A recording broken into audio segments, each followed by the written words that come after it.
Let's Shoot with Pete Chatmon is a podcast on directing for anybody that's quite simply ever watched anything. Pete converses with a wide range of fellow directors, writers, actors, showrunners, producers, executives, and more on a journey to determine just what makes a good director and why we'll always need stories. The Director is Pete Chatmon's digital studio, built on the pillars of craftsmanship that ensure a unique vision. I'm talking about story, innovation, perspective.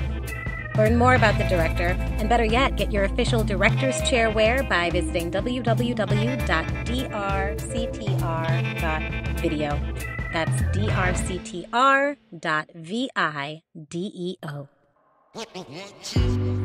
All right, what's up, people? Welcome to episode 24 of Let's Shoot with Pete Chatmon. As I mentioned in the first episode of season 2, in our premiere with Matthew A. Cherry, we were going to do a few more craft episodes and also introduce the business episode to the pod. And so starting with today, this will be our inaugural business episode entitled #Director's Life. And if you follow me on Instagram, that's one of the things that I kind of make sure I tag on all creative and work-related posts. And I figured might as well dive in and delve into what that actually means on an economic level and on a business level, as far as, you know, what directors have to navigate behind the scenes and how the business works and all of that.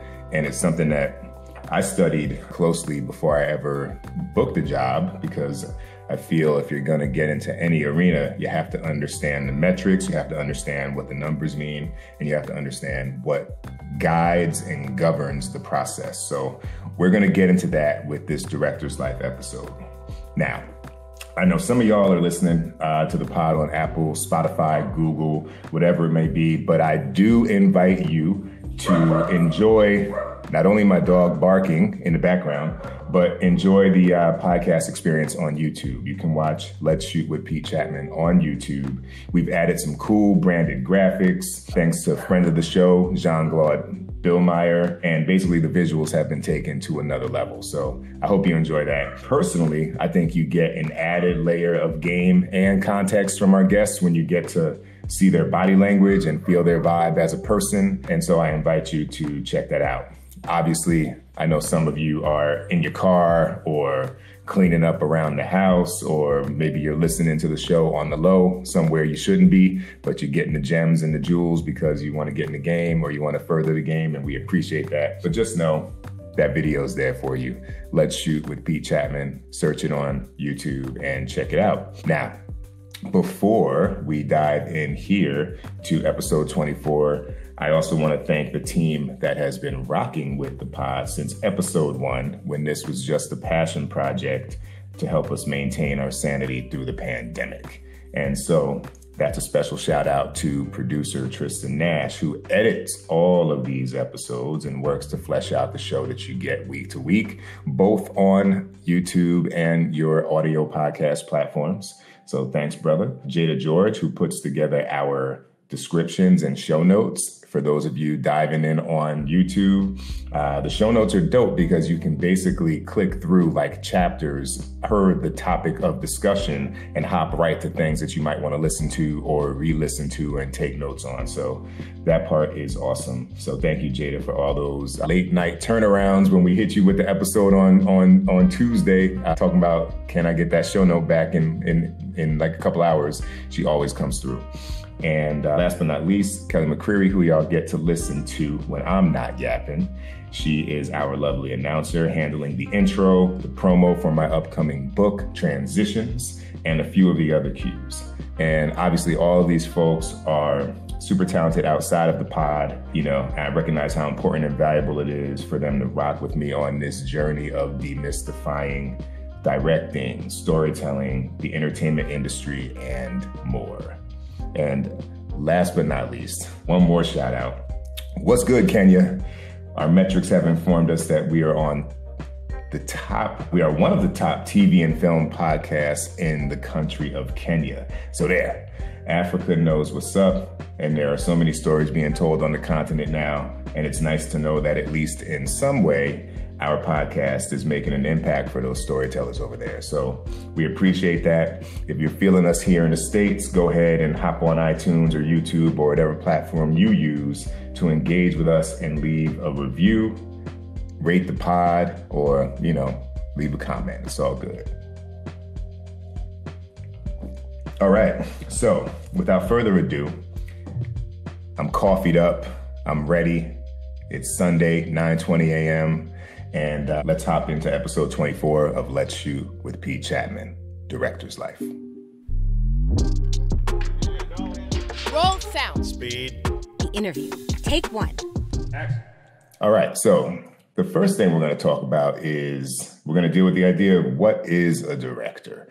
And I want to take this opportunity to empower the young emerging storytellers out there who maybe just pick up their iPhone on the weekend or, use their camera whenever they have an opportunity. I feel that if you are picking up a camera and pointing it toward a scenario that you are designing and a story that you're trying to tell, you, my friend, are a director. Doesn't matter if it's not your 9-to-5 job. Doesn't matter if you don't get paid for it. You are a director. I did not get paid for directing for decades. And if you would have asked me, I would have told you that's what I did. And I think it's an important psychological state of mind to maintain so you can keep that focus and not belittle, where you are in your life as you move toward the dream.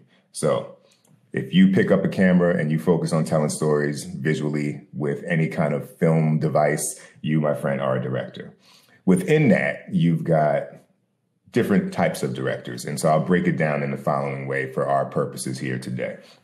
You've got branded content directors. And so by that, I'm going to and this is all kind of leading toward the professional understanding of directing and getting paid for it, right? So you've got branded content directors, and that could be anything that exists on social media, whether it's a 1-minute doc profile or music video. The distinction that I'm making with branded content is that you are probably not repped by an agency and not protected by a guild. And then because of that, you're getting whatever amount of money you can get for these jobs. And that was my life for a long time, 10, 15 plus years. I would get $800 to direct something for a day. I'd get $3,000 for an entire, campaign of videos. Sometimes I would direct and shoot and edit. And you're trying to get by and find a way to monetize your skill and make some money off of it. And so I'll put branded content at the bottom here as we kind of move up the hierarchy. That can still include commercials and music videos, but it's just about the protection of a guild and the frequent negotiation of a number to get paid and the value on your service. From there, you've got commercial and music video directors. These are going to be the folks that I think are protected by a signatory. They could be in a DGA, they could have a rep, an agent, and there's a more professional kind of ecosystem around the work. Someone is helping to get the jobs for you, negotiating those rates, hopefully. And in some cases, you'll have minimums that you can expect to make. And minimums is important. We'll come back to that over the course of our convo. You've got film directors. Obviously, that's those directing in the feature film space, self-explanatory. And then you've got episodic television directors. So branded content directors, commercial and music video, feature film, and episodic TV. And then you've got documentary. I did a lot of docs that fell under branded content. I did a feature doc, so that fell under film director. But you'll find this a useful kind of shell upon which to address this conversation. So this episode, though, in particular, will be about episodic television directing. And within episodic television, you've got directors who work in multi-camera, directors who work in single camera, directors who work in live television, and directors who work in reality television. Multi-camera is your classic live in front of a studio audience, kind of filmed much more like a play or theatrical presentation, 3 to 4 cameras pointed at the stage, getting multiple shots at one time, being governed by a technical director as they switch through the edit. And, it shoots at the end of the week after a week of rehearsal to make sure that the writing is popping and the performances are right. So that's a different thing from single camera, which is something that is being shot more in the film language. And that, I mean, you're shooting with one or two or three cameras, but you're shooting in one direction at a time, unless you could be cross shooting. Obviously, all of these definitions end up getting very muddy because there's always it's this, but it could be that. But in general, a single camera show is not in front of an audience. It's not presented like a play, and you're getting your angles one at a time, even if you have multiple cameras at the same time. And then you're editing it together at a later point.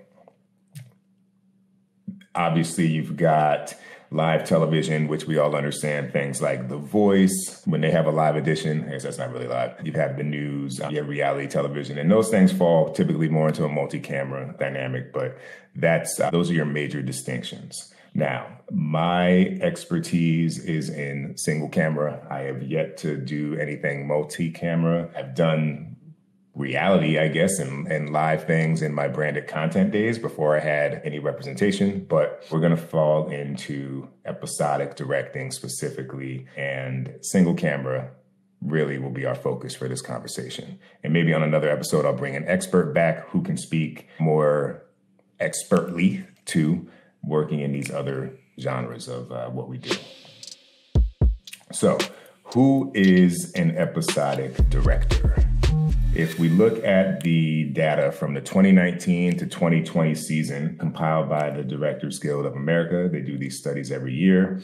Here is the breakdown of who worked. Now, to start with, there were 1,268 individual directors hired to work in the 2019 to 2020 season. 34% of episodes were directed by women, up from 31% the prior season. 66% of those episodes were directed by men, down from 69%. 18% of episodes were directed by African Americans, up from 15%. 7% of episodes were directed by Latinos, up from 6%. 6% of episodes were directed by Asian Americans, flat with the prior season. And 67% of episodes were directed by Caucasians, down from 71%. So through initiatives like the diversity training programs and more pipelines to put an eye on different emerging talent from different backgrounds over the past, really 10 years, those coveted spots, 1,200 available opportunities to direct is not a lot. But the numbers are changing, and it's beginning to reflect a little bit more of the workforce and the population breakdown. Now, in 2019 to 2020, this is probably an interesting fact because a lot of the folks listening to this may be listening because they're interested in figuring out how to break into television. Out of those 12, let's just round it up to 1,300 director positions that were available, employers hired 227 directors who had never directed episodic television before. The percentage of these first breaks going to directors of color grew to 30%, up from 27% the season prior, and just 10% in 2009, while the portion going to women was 47%, just below the prior season's 48%, but up significantly from 11% in 2009. So you can kind of see the inroads that are going on. In an analysis of first-time hires, last season, 105 first break jobs were given to individuals affiliated with the series in another capacity, predominantly writer-producers and actors. On the other hand, 115 of those 227 jobs, roughly 51%, were given to individuals who were hired for their experience as directors working in other genres such as features and commercials and referred to as career track directors. So that's who I was in 2017. When I entered the game and got my first episode of Blackish, I was one of those career track directors who had done 2 features and done countless short films and done thousands of branded content videos. I had experience in another field. I just had never been given the opportunity to direct TV. So Lastly, just to get into how this works, there is a further breakdown of where these hirings are taking place. And I'll skim through this. You can go to dga.org and check out the diversity tab and see what all these breakdowns are in more detail. But as far as the studios that are really making moves and hiring diverse directors and being more inclusive, the top three as far as hiring the highest percentage of directors of color are Sony, Warner Media, and Netflix, in that order.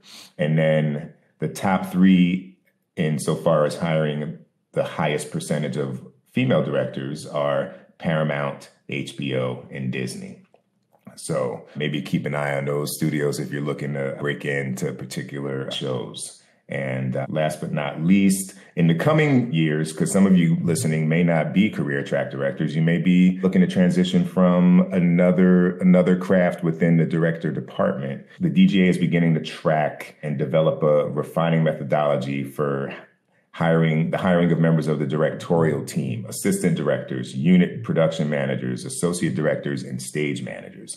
And that report will be released in the coming months. So now we're kind of on the same page about who's getting hired, what a director is, and what that challenge is to really get in the chair. I often say that finding yourself with your name on the back of that chair or sitting in the chair that has director on it that a bunch of talented folks cycle through is very much like Game of Thrones. It is a journey to get into that chair. It's a journey to return to that chair and keep it. And, it's about many more things than your ability.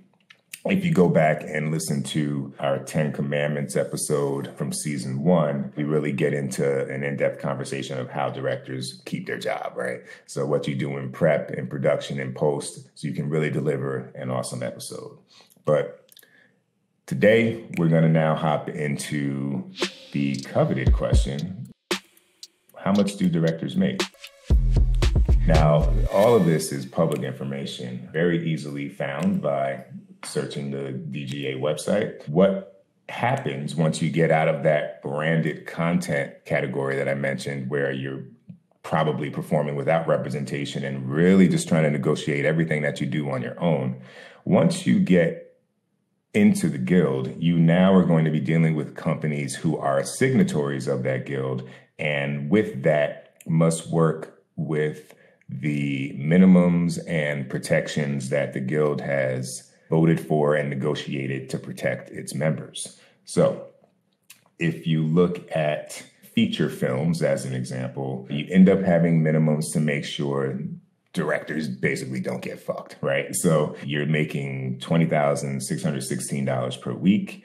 You're guaranteed a 2-week prep period. You're guaranteed 10 weeks of employment. You're guaranteed 1 week of editing. And then after that, there are daily rates based off of days that are continuous beyond whatever your allotted time may have been. And then there's a different rate for days that go where you come in for 1 day and it's not continuous. It might be like 2 weeks after you wrap, they need you for a day to come reshoot. There's a different number for that, which is more than the continuous daily rate. And so the guild is making sure that feature film directors are protected in this right so they can present a film that represents their vision of the film they were hired to make before anything else happens to it. So that's a great protection.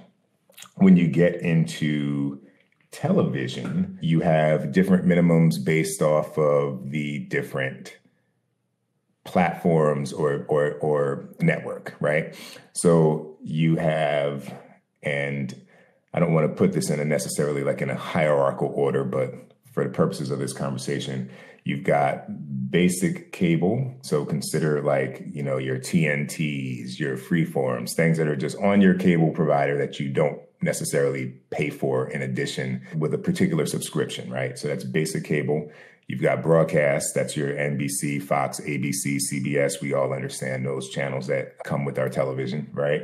You've got pay cable, which is going to be your premium channels like HBO, Showtime, things that you have to pick a la carte and pay for individually. And then you've got SVOD, which is subscription video on demand.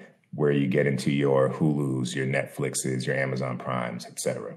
And so each of these different networks work with the guild under different minimums, and those minimums reflect the budgets allocated for those networks and those types of shows. So if you were to look at something like Last OG, which I've directed 2 episodes for, which comes on TBS, which is a basic cable channel, they guarantee you 3 days of prep. They guarantee you 4 days of shooting, and they guarantee you $28,452. And these DGA rates change every year. They're negotiated and they go up incrementally typically. Now, if you hop to a broadcast show, like let's say let me correct that. That actually was an incorrect. That might have been an incorrect number. It depends on these basic cable shows. It actually depends on the budget of the show, but it could be anywhere from $12,721 to $18,732 for that 3-day prep, 4-day shooting period on a basic cable show. When you get to network, now you're looking at a similar guarantee as far as prep. 3 days of prep, 4 days of shooting. But that's where the number pops up to roughly $28,000 per episode. And what that means, the reason that happens is because there is a different advertising revenue, which then filters its way into the elevated production budgets. What you have often is the minimums are always going to be there, but a lot of times what they'll also do is add a day for prep and a day for production to make sure that they're able to maintain the quality of the show that they are committed to presenting to their audience. So if you take a show like Blackish, of which I've done many episodes, they are required to have the 3-day prep and the 4-day production period. But for every episode, they give 4 days of prep and 5 days of production. So that's how they're able to shoot everything the way that they like to and maintain the integrity of the show. When you get to premium cable, and I'll kind of lump SVOD into the same box with that, what happens is you've got similar prep and production guarantee, but they devote more time to prep and more time to production. So I did, as an example, on Insecure, I think I had 6 or 7 total days of prep and production. It was like 8 on Silicon Valley. And what that really translates to is you probably have a more ambitious script. You have a more nuanced production and filming style. You're going to have opportunities to use bigger toys, right? Once you pull a crane shot into an episode, something that could be done in half an hour ends up taking an hour and a half. So these shows that have a look that they want to communicate and maintain from episode to episode and a certain style, they have more time that they devote to it, and hence they have larger production budgets, and it all kind of dominoes into what you see on the screen. So that is what that looks like for the half-hour space. You can look at these numbers on the DGA.org. And then obviously for 1-hour shows, the numbers get higher. Because you're spending more time. You might have 7 days of prep and 8 days of shooting as a minimum. And that can change based off of the show and the network and all of the same elements that I've mentioned already. So those numbers are already negotiated by the DGA. So you're not in that branded content zone where you're trying to negotiate and figure out what's going to happen. When you hear people say that it is a writer's medium, it's the writer's medium in TV. These numbers, for the rare case of a few folks like Jim Burrows in the multi-camera world, there is no quote. These numbers are negotiated, and when you get a job, this is what you're going to get. And because these shows are in the business of just writing scripts and hiring competent, talented directors to execute on those words through a language that's already been established. When was that language established? That language was established in the pilot. And so that's the other element of television that's being left out so far of what I've told you. When you direct a pilot, first of all, the numbers are negotiable. So that is why a lot of directors love to graduate to directing pilots, because there's a certain ceiling on what you can do as an episodic director, because it just literally, there's only so much time in a day and days in a year. And so with that, even if you complete your calendar and fill it up, maybe you're doing 12 to 15 episodes a year, and there's nothing else that you can physically do because you can't be in two places at one time. But with the pilot, while they do have minimums, because they are concerned with getting it's more of a competitive position, and networks and studios are looking to get the most talented directors in that seat to make sure they're giving their show the best shot at being greenlit. It becomes more of an arms race in terms of finding the directors they want and putting the money into it that they want. And so you do have minimums. So when you get into the 30-minute pilot space,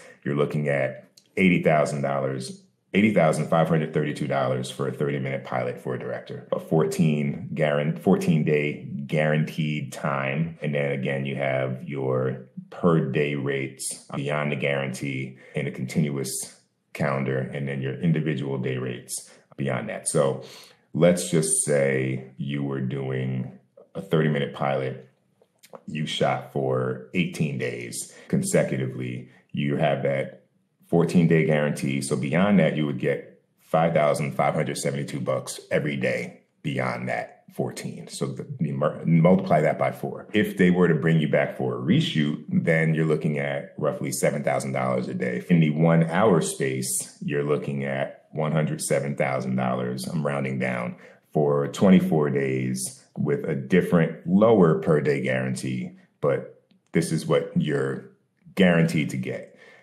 If you have a good team and you have some heat behind you and they really want you, you can negotiate to get much, much higher than this for your pilot deal. So that is why you see directors really focus on getting into the pilot world. Oftentimes, it also means that you'll be an executive producer on said show. And being an executive producer on said show means that you are going to be paid for that service for every episode. And you'll also be involved in the creative nuts and bolts of really securing the DNA of what the show will be. So we had Zinga Stewart last week talking about From Scratch, where she's now a pilot director and EP, and you're deciding what sets will be built. You're deciding what the location will be for the pilot in certain shows cases, because you're then going to have to build that set on a stage, because you probably can't keep going out to do a location scout for every episode of TV. So you're thinking about, what will it be like to build that set? All the different things. What lenses will we use? I just came off of my 2-episode block of You, and I love the look of that show. Anamorphic lenses, super shallow depth of field. I mean, it's just a very unique, deliberate choice of filmmaking, and I love it. And somebody was involved with creating that. And for that, they get paid the bigger bucks. So now we kind of have, you got an understanding, hopefully, of that. To get to that point and to maintain the position where you're working frequently, there's the personal business of directing. So all of those numbers above might sound great, but the analogy I'll use is like if you have any friends in construction and they get a $2 million bid to do a house and build a house, that is not $2 million in their pocket, right? They have to hire all the contractors. They have to have insurance. They have to, buy all the materials out of that money. And they might just walk away with $150,000 after all that, right? That job might take 1.5 years, 2 years. So there are many things that fall into what you need to best present yourself as a working director. Now, this is not prescriptive. I can't say this is what you have to do. It is what I've done. It's what I've seen other directors do. And from my experience in the worlds of branding and marketing and advertising, it just makes sense. But you ain't got to do it. But what I think helps you in the presentation game is you want to have a reel. A reel will cost you money. You have a reel that represents what you do best. Before all of this, you also need to have been very specific about what kind of director you want to be.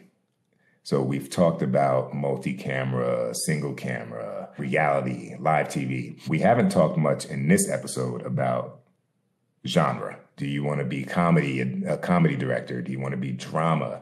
Are you more interested in action, procedurals? Like, those are the other things that are really important in terms of the conversation you build around your goals and your voice. It really benefits you to know precisely what that is, so you can take all of these assets I'm about to list and use them toward that target, right? So you've got a reel. I have a very talented former student of mine from NYU and also a co-worker across many of the branded content things that I've done. I mentioned Jean-Claude Billmeyer earlier for doing the graphics on the podcast, on the video version. He cuts my reels. That costs money. I try and update that reel every year, which means I have to be very vigilant about getting digital copies of my episodes, keeping kind of a running log of what holes I may have in my reel as far as how I want to present myself to the industry, and taking time to keep track of those things so I can easily revise the reel when the time comes without Jean-Claude having to search through all the footage. I can say, hey, take out that scene from this show and put in this one. Coming off these episodes of you, I already know shots that I want to add as montage moments, and also sequences that I want to add that will begin to show people that I can handle action in a way that doesn't exist on my current reel, because you're often having to present or defend your ability to do these things that you are interested in doing if you haven't done them yet. It's also not something to get upset or bitter about. If you know the history of Peter Jackson coming off of Heavenly Creatures, he spent $50,000 of his own money to make a 10-minute project that would help him prove to the producers that he could handle a trilogy like Lord of the Rings, right? So we're all having to do this in some way, shape, or form with different levels of available funds, but we're often having to make sure people understand who we are and what we could do. So you want to have a reel. A reel is going to cost money. You want to have a website. A website is going to cost you a little bit of money unless you are fluent in code and Squarespace or Wix or WordPress or whatever, but you're going to want to have that. I feel like that's your home base, and people can, when people Google you, if you are able to send them to your headquarters and control the bio that they read, the reel that they see, the selected projects, the images of yourself working, whatever it may be, feed them out to your social media accounts. That is the best way to defend whatever your career goals are, because they can go there and it's curated by you. So that reel typically lives on that website. It's important that you, in my opinion, are actively making passion projects that show either what direction you're going toward or reinforce what your skill set is. At the end of the day, right, I'll correlate it to being a chef. Chefs don't wait for invitations to cook.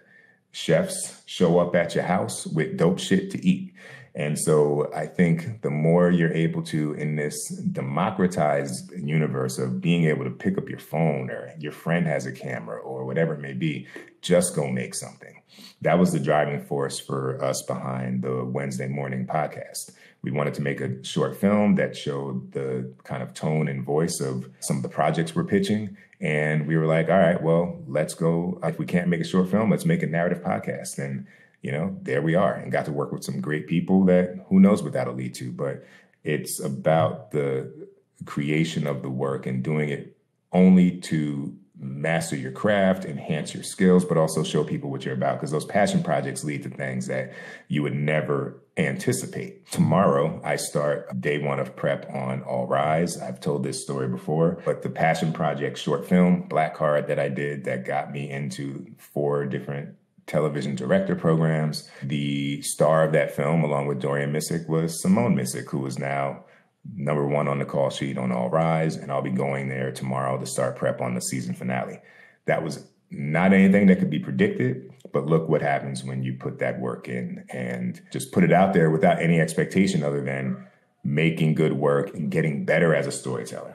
Now, I've beaten that horse to death, obviously. The personal business of directing will also include meetings. So meetings are, the tours you do once you have representation, when you go sit in people's offices in the old days pre-COVID and let them know who you are. All the things that have made your reel and website and passion projects effective, you're now just being the live, human embodiment of that. And that's what you're taking into the office with these people, or to your Zoom meeting with these folks, or to your social media, for all to engage with. Those are important aspects of doing the job. And that's where, whether you're working professionally as a director, protected by the guild, or doing your own thing, it's important to build up these assets to really represent yourself.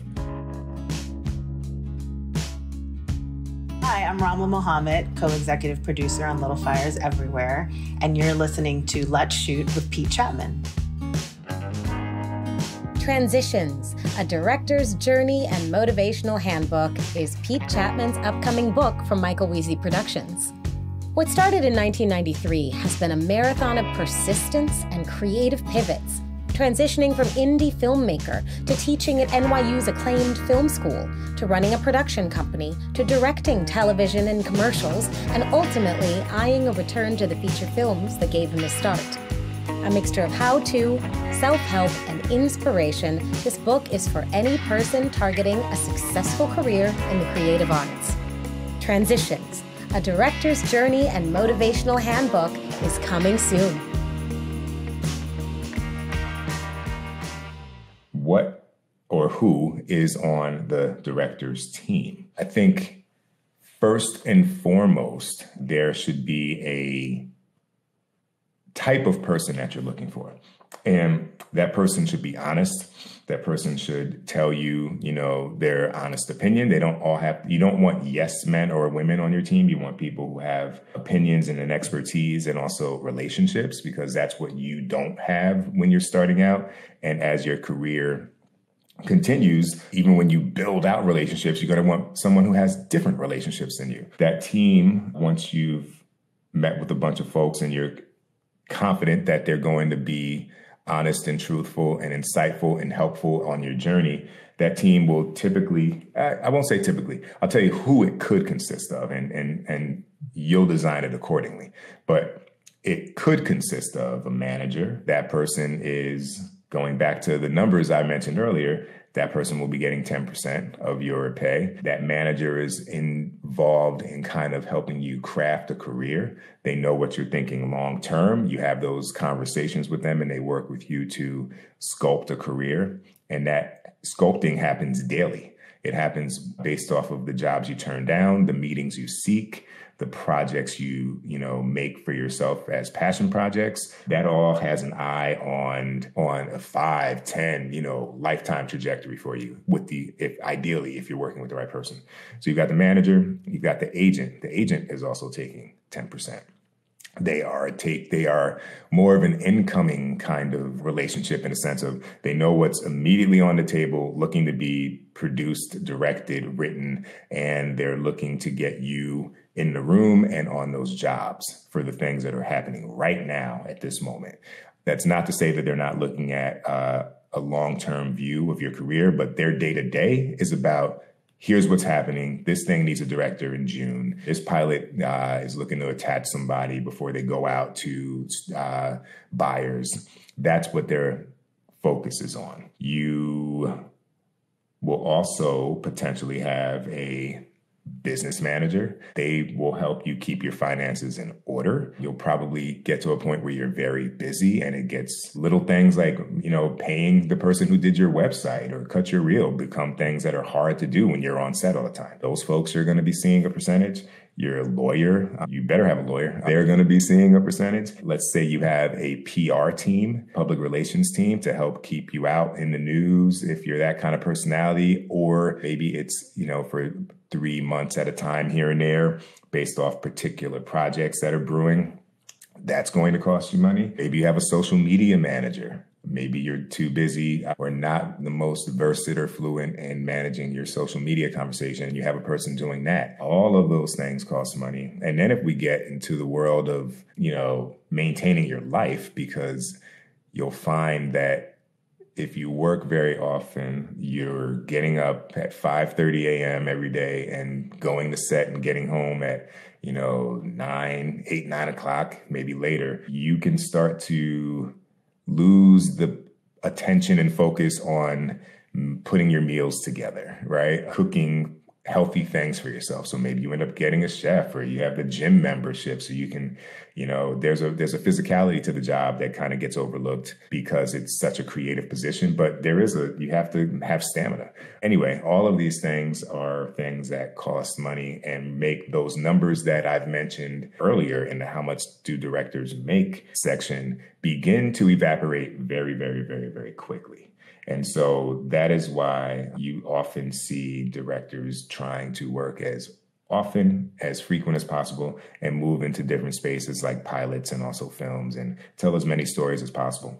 And I say this all the time. I feel like being platform agnostic is a very beneficial thing. I'm of the mindset that a story on any platform, a good story on any platform, is a story I'm willing to tell. So if it's in the podcast space, let's do it. If it's about to be, on Quibi, I know that didn't work out well, but if it's on Quibi and it's a dope story, I'm available. Let's go. Because it's just about working and telling these stories and working with talented people and challenging yourself in this art that we do. So that is the director's team. In the early parts of your career, you will have that team may not have any members on it, but study the game, hop on IMDb Pro, have an account on there and see who reps the people that you know, the people that you respect, the careers that you're interested in kind of maybe mimicking. In the beginning, you got to have a target and see who's on their team and what those folks do for them.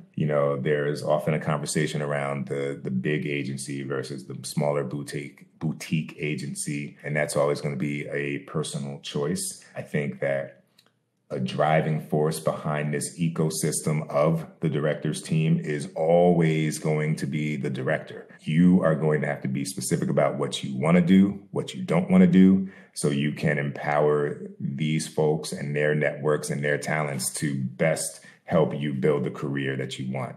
And at a certain time, something may change. You may be looking to go to bigger agencies or change your lawyer or find different management. It'll all be driven really by your career goals. And those are questions that you'll have to deal with when the time comes. But keep your eye on the target and, be specific. So what is the director's attitude?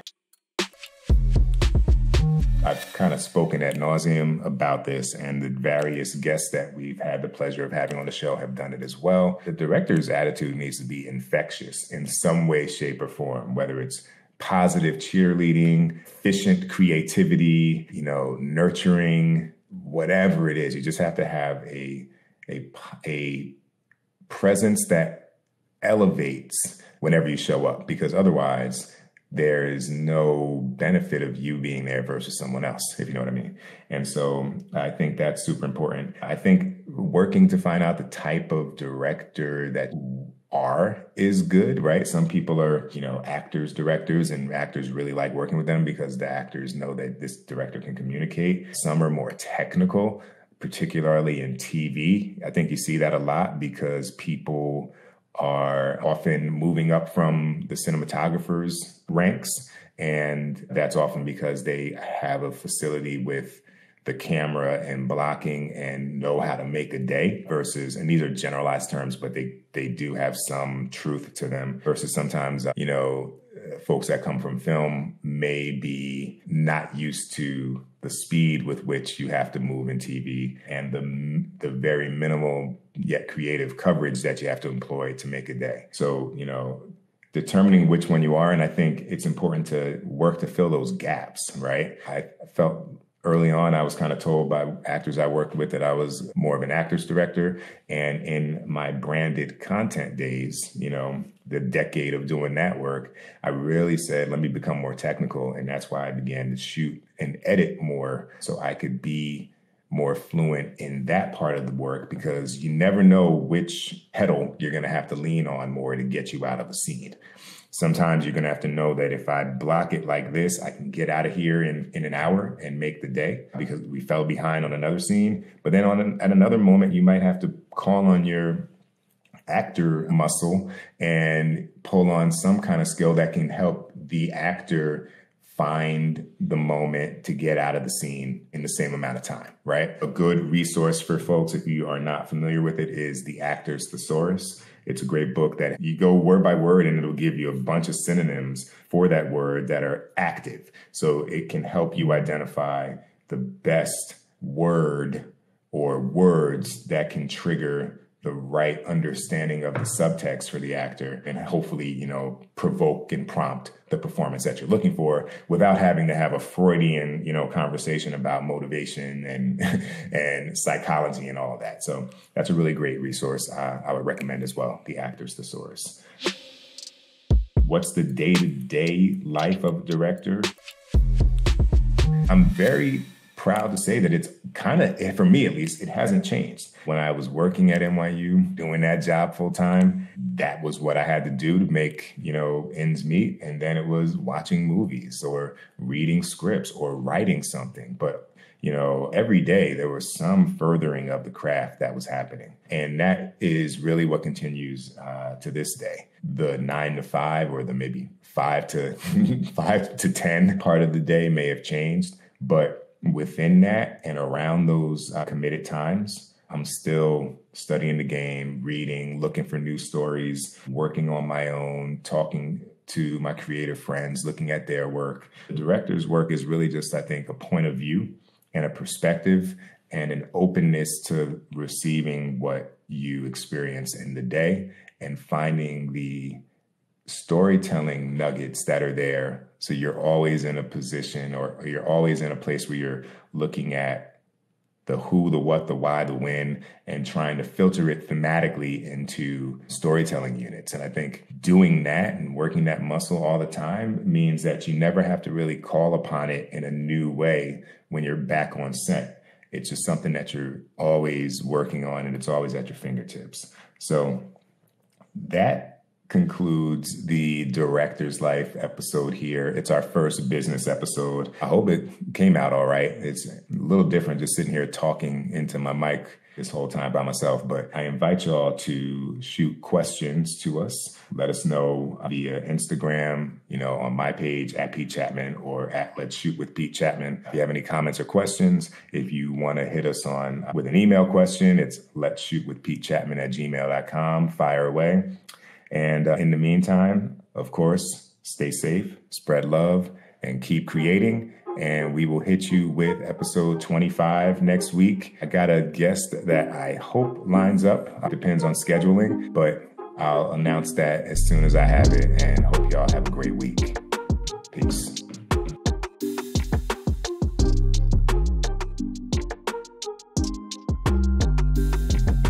What's up, people? This is Pete Chatmon. Follow me on Instagram and on Twitter via @PeteChatmon. Follow the pod on Facebook on our Let's Shoot with Pete Chatmon official page and hit up our mailbag with questions, suggestions, or hey, donations if you're feeling like it via Let's Shoot with Pete Chatmon at gmail.com. And just in case you need to know how to spell it, that's Pete with the last name CHATMON.